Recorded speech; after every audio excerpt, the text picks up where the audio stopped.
Good morning, students, and welcome to this class of English. Today, in the second part of the video for the chapter Iman's Twice in O Level by Colin Dexter, we are going to explore, children, the minute details about the chapter. So let's get started. Children, one question before we move on to the chapter. This question is for you, children. Give me the answer. Should criminals in prison be given the opportunity of learning and education? Do you agree? If your answer is yes, and on the contrary, if your answer is no, so children, we will try to solve this question after finishing this explanation. Again, I'll ask this question because the answer which you formed right now may vary after completion of the chapter. I'm not saying that you have made a wrong opinion, but maybe the experience could bring a change. So let's begin this, children. This chapter, children. So the dramatis personae, or the secretary of the examinations board, first character, the governor of the HM prison, Oxford, James Evans, a prisoner, Mr. Jackson, a prison officer, Mr. Siffins, a prison officer, the Reverend S. McClary, an invigilator, Mr. Carter, detective superintendent, Mr. Bull, detective chief inspector. So these are the characters of the chapter, children. Evans Tries in O Level is a play dealing with crime and punishment. James Roderick Evans, or James Evans, is the protagonist of the chapter. He's a jailbird, and he is quite a pleasant sort of chap, an amusing person who is good at imitations. And he's not a violent sort of person, but just a congenital kleptomaniac. Kleptomania, children, means a habit of, you know, stealing without knowing that you are stealing. He's a clever planner and has already escaped from prison 3 times.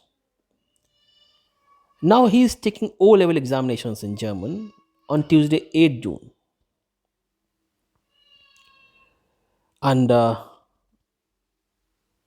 precautions have been made to see that the O level German examination in prison, arranged for the prisoner Evans, does not provide him a means to escape from the prison, that is Oxford prison. Children, as we go through the play, we find that the criminals are one step ahead of the jail authorities. Evans makes elaborate arrangements and waits patiently from September to June to execute his plan to escape. The revelations fill us with surprise.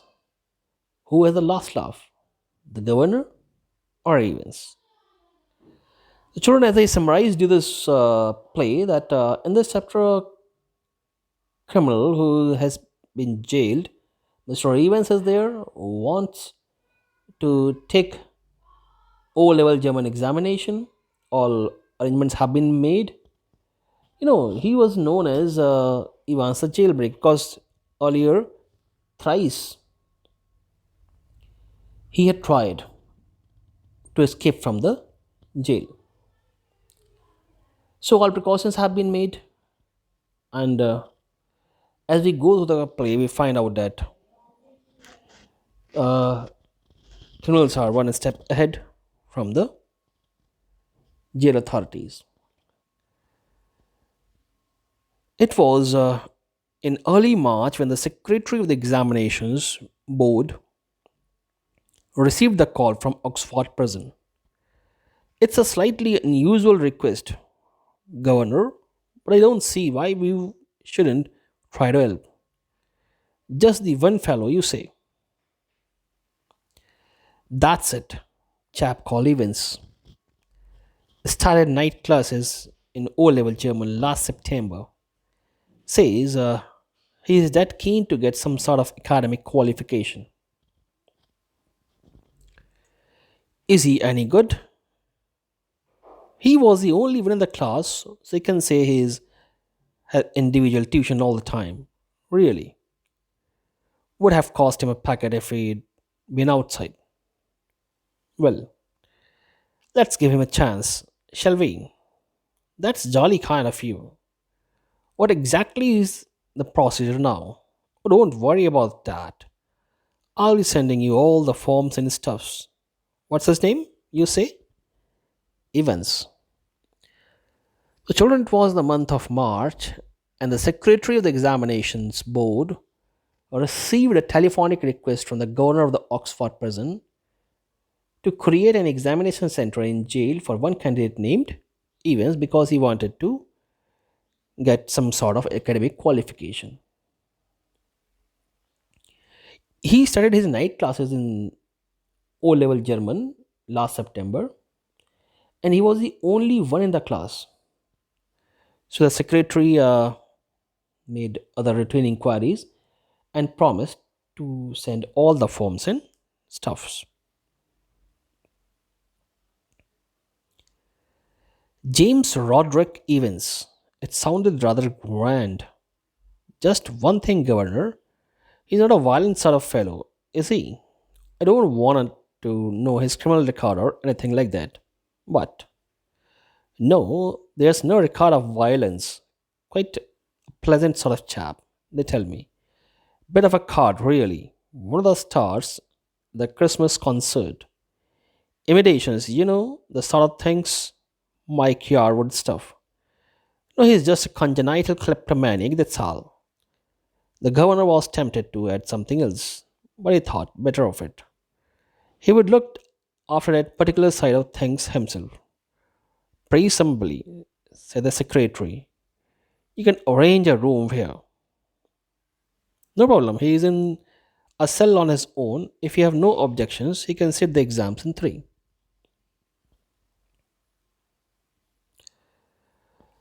The children, the after the routine inquiries, the cell of events, prison cell of events, was turned into the examination room.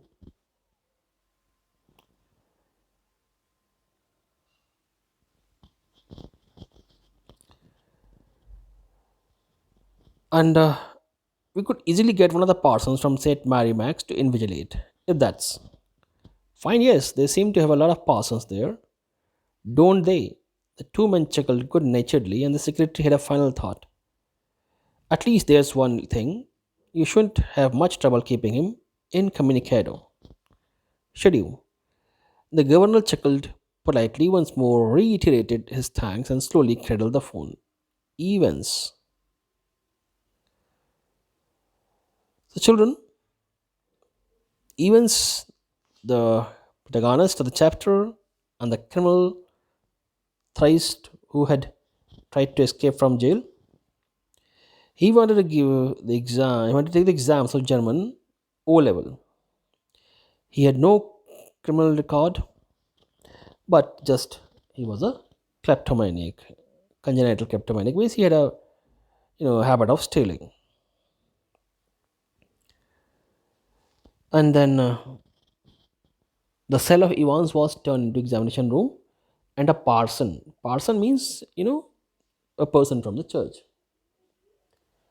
He was called to invigilate the examination. and the person from St. Mary Megs.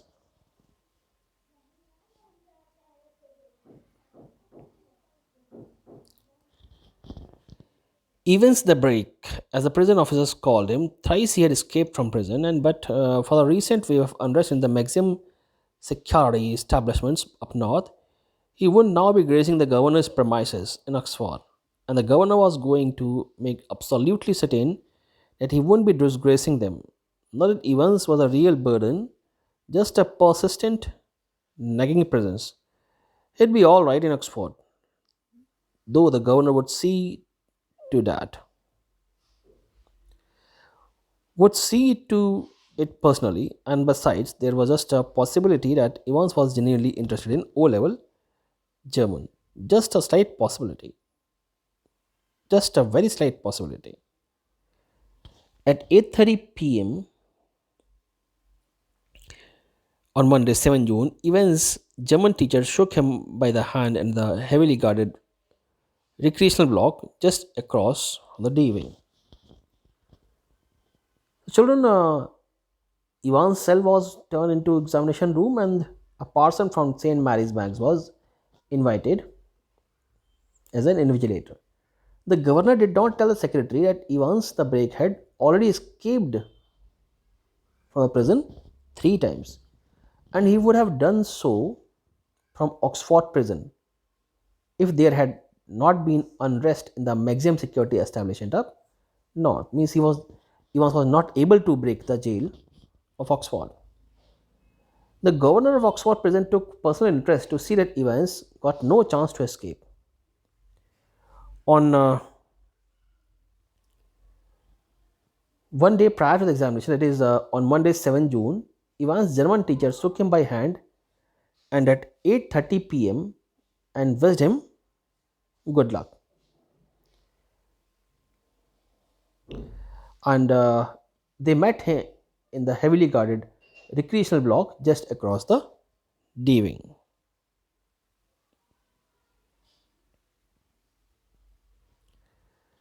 Guten Luck, or Evans, pardon. I said good luck. Good luck for tomorrow. Oh, thanks, or I mean, danke Shokon. You haven't a cat in the hill's chance of getting through, of course. But I may surprise everybody, said Evans. At 8:30 the following morning, Evans had a visitor, two visitors in fact.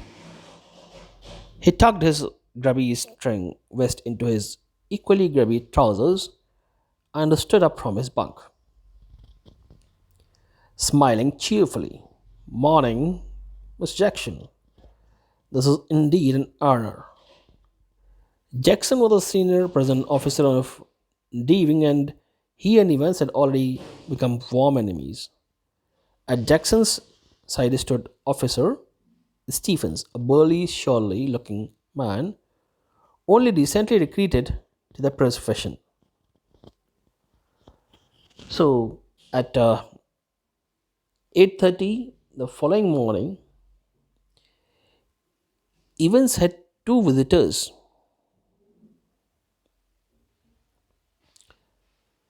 Mr. Jackson, the senior prison officer on D Wing, and Mr. Stephens, a burly, surly looking man.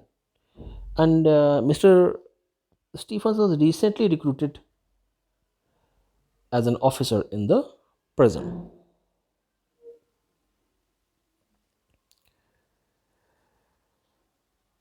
Jackson was the senior prison officer of D Wing, and Stephens are newly recruited. Jackson nodded curtly. And how is our little Einstein this morning then? Wasn't a mathematician, Mr. Jackson?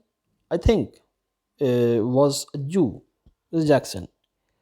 Evans' face was unshaven and he wore a filthy looking red and white bobble hat upon his head. Give me a chance, Mr. Jackson. I was just going to say when you burst in. The children, Mr. Jackson mockingly addressed Evans as Einstein. You know, he made fun of Evans.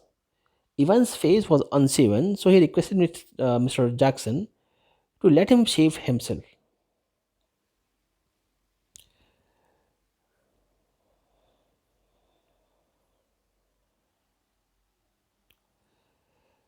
which reminds me, Jackson turned his eyes on Stephens. Make sure you take his razor out of the cell, and when he is finished scraping that ugly mug off his clear, one of these days he'll do us all a favor and cut his bloody throat. For a few seconds, Evans looked thoughtfully at the man standing ramrod straight in front of him, a string of Second World War medals proudly paraded over his left breast pocket. Mr. Jackson, was it you who took my nail scissors? Evans had already worried about his hands. The children Jackson instructed Stephens to make sure that he took his razor out of the cell because Evans could be dangerous if he had the razor. Mr. Jackson told Evans that he had got half an hour to smarten himself.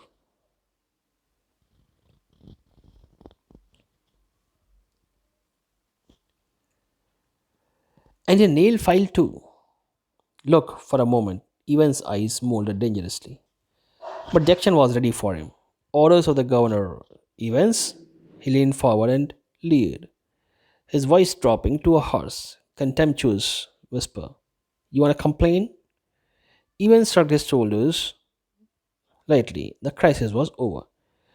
So, the Jackson, took back the razor as well as the nail cutter from Evans and said to him that these are the orders from the governor. Then he said, you have got half an hour to smarten yourself, Evans, and take that bloody hat off. So Jackson even ordered that Evans should hand over the hat also. Me yet? Oh, Evans put his right hand lovingly on top of his the filthy woolen and smiled sadly. You know, Mr. Jackson, it's the only thing that's ever brought me any sort of luck in life. Kindly, lucky charm, if you know that. I mean, and today I thought, well, with me exam and all that, buried somewhere in Jackson was a tiny core of compassion, and Evans knew it. See, children, how criminals take advantage of your feelings also. You might not know yourself truly, but criminals, they have a deep insight. They judge you from inside that what kind of person you are. Same was with Evans. He judged that Jackson was a little bit compassionate from inside. So what did he say? Sir, actually the hat which I'm having is a kind of good luck for me, a good luck charm. And please allow me to have that because I'm going to face the examination.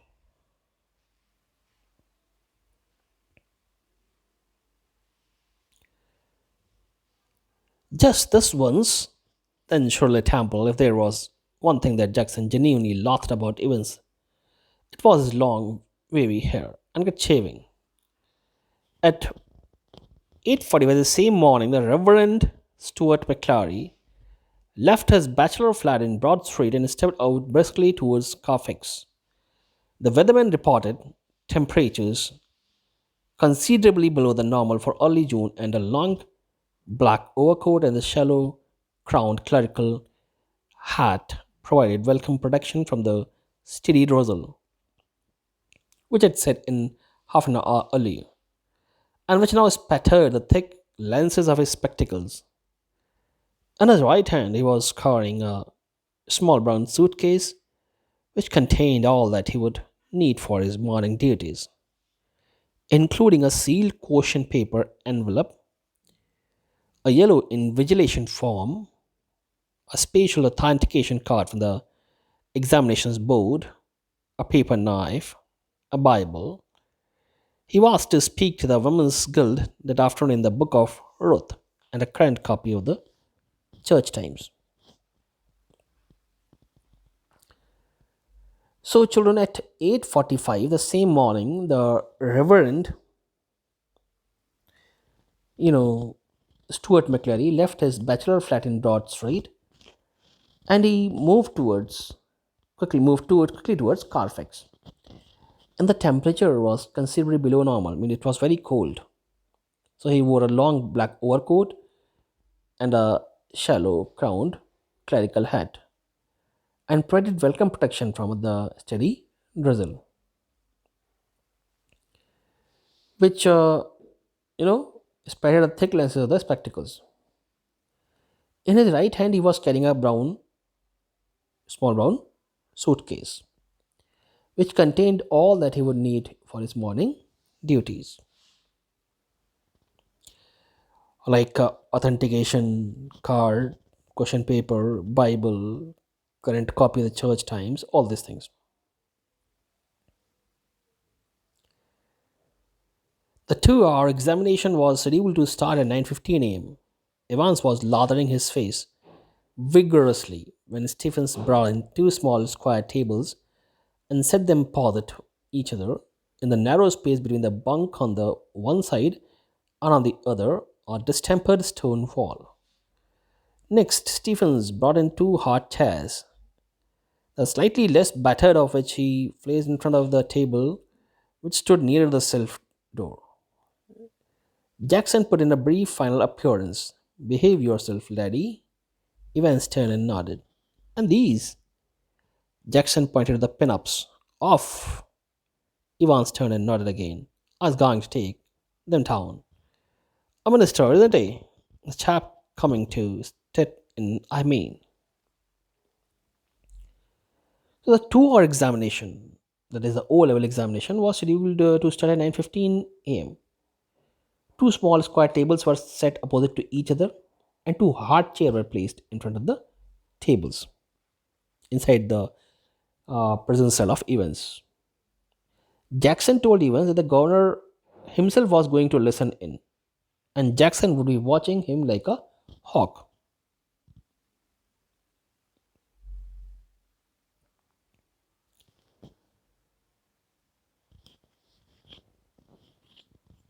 He asked Evans to keep his nose clean. Evans nodded that he had his number 2 handkerchief lying ready on the bunk just before leaving his cell, and Jackson wished him good luck.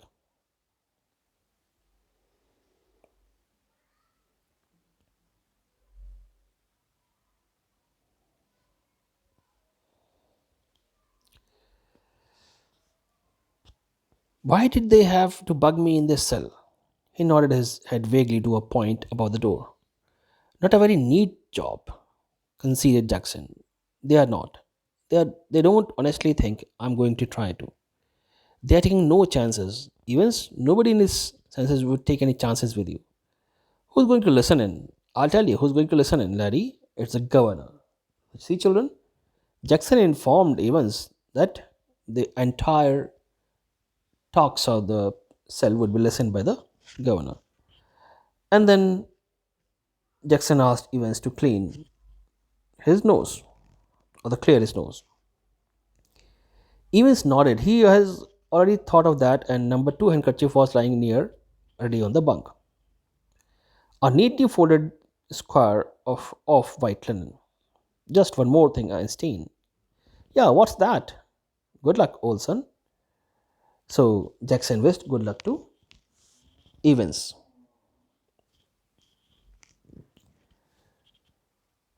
In the little lodge just inside the prisoner's man gate, the Reverend McClary signed his name neatly in the visitor's book and then walked side by side with a silent prison officer across the excise yard to D wing, where he was greeted by Jackson. The wing's heavy outer door was unlocked and locked behind them. The heavy inner door, the same, the McClary, was handed into Stephen's keeping.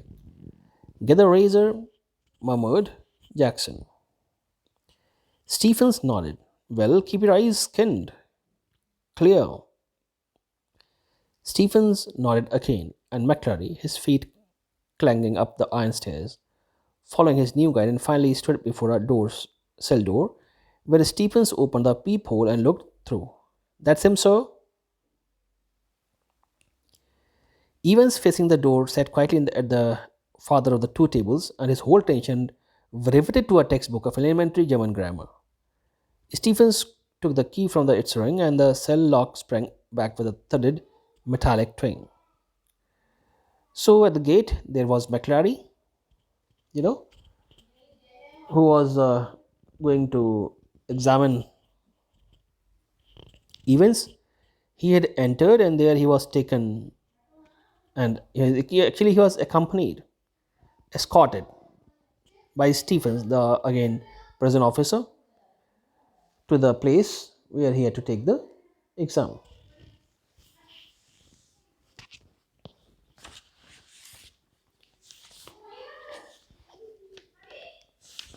So in the little lodge just inside the prison's main gate, the Reverend McClary signed his name neatly in the visitor's book, and from there he walked side by side with a silent prison officer across the excisor to Deving. And here he was greeted by Jackson.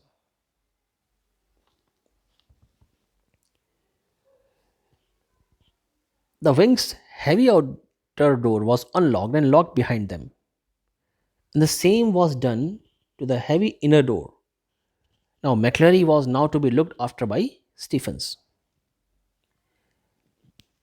It means McClary, the new exam officer who was being escorted by Stephens, he entered inside the prison cell.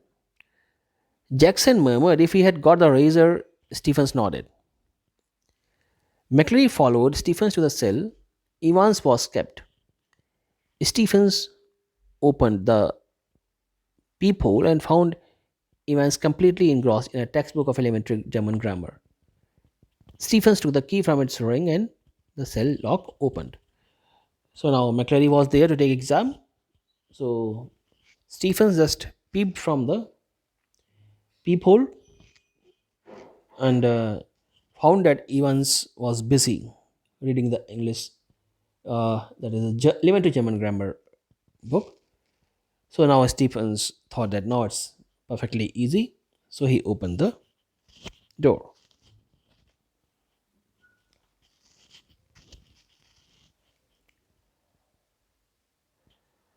It was 9:10 a.m. when the governor switched on the receiver. He had instructed Jackson to tell Evans of the temporary little precaution that was the only fair, as if Evans wouldn't stop spot it. But wasn't it all a bit theatrical? Schoolboys almost. How on earth was Evans going to try anything on Tuesday? He was so anxious to make another break. Why in heaven's name hadn't he tried it from the recreational block?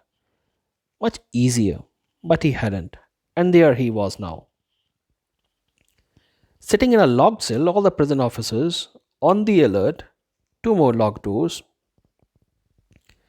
between his cell and a yard with a wall as high as a haystack. Yes, Evans was as safe as houses.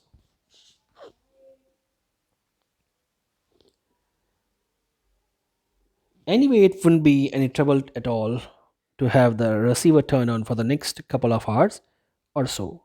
It wasn't as if there was going to be anything to listen to, was it?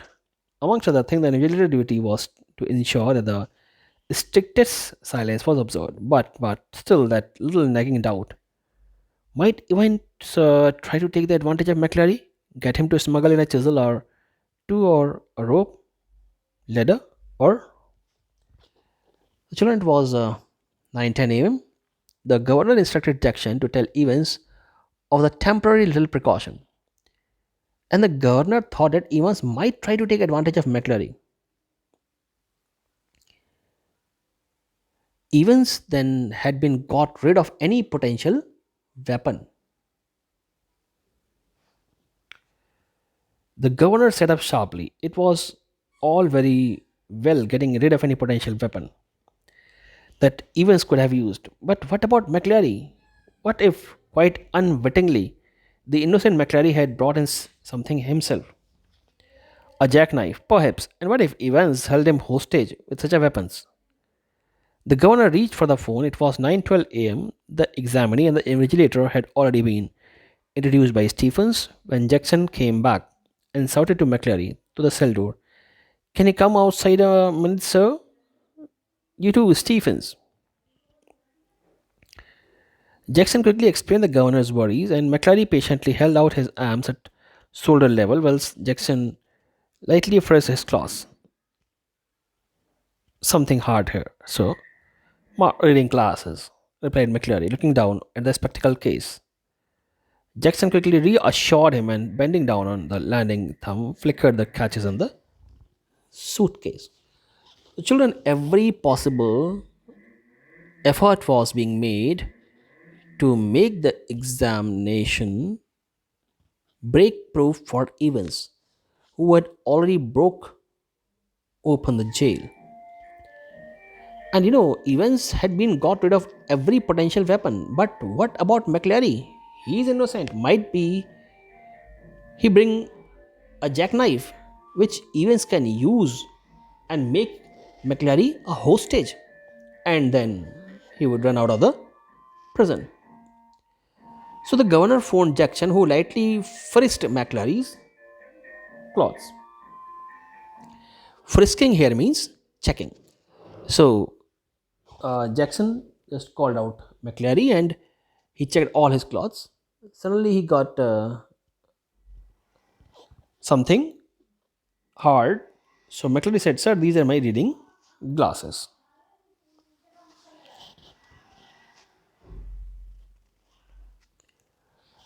Okay, so children, that's all in this video.